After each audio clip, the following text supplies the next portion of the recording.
இந்த பொண்ணு வந்து ரொம்ப வருஷம் கழிச்சு இப்போ தான் வந்து ஒரு சிஸ்டரோட வெட்டிங்க்காக வந்திருக்கோம். அது வந்து இதுக்கு முன்னாடி எங்கே இருந்ததுன்னா வந்து மறுவாழ்வு மையத்தில் வந்து இருந்தது.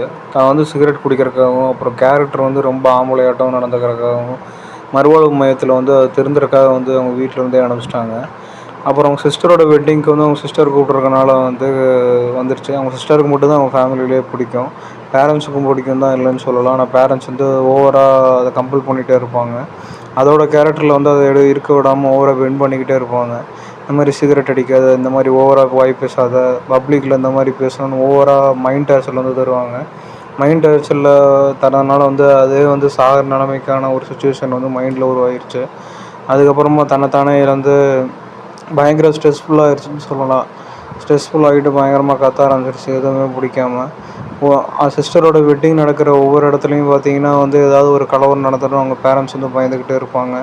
இப்போ இங்கே வந்துட்டாவே ஏதாவது வந்து பிரச்சனை நடக்கும் அப்படின்னு பயந்துக்கிட்டே இருப்பாங்க. எப்படியாவது தாட்டணும் தான் அந்த பொண்ணை வரட்டிகிட்டு இருப்பாங்க. இந்த பொண்ணும் அதெல்லாம் எதுவுமே கண்டுக்காமல் சிஸ்டருக்காகவே கடைசி வரைக்குமே இருக்கும். ஆனால் கடைசியில் பார்த்தீங்கன்னா வந்து தன்னோட சுய கண்டிஷனை கான்சியஸே மறந்து வந்து விபரீத செயல்லாம் வந்து பண்ணுற மாதிரி வந்து இருக்கும். அதாவது வந்து காட்டுக்குள்ளே காரை வச்சுக்கிட்டு ஓட்டுற மாதிரியும், அதுக்கப்புறமா அவங்க சிஸ்டர் வெட்டிங்கில் வந்து அவங்க அக்கா கிட்ட அழுகிறதும், அப்புறம் வெளில போய் அடி வாங்கிட்டு வர்றதுமா இருக்கும்.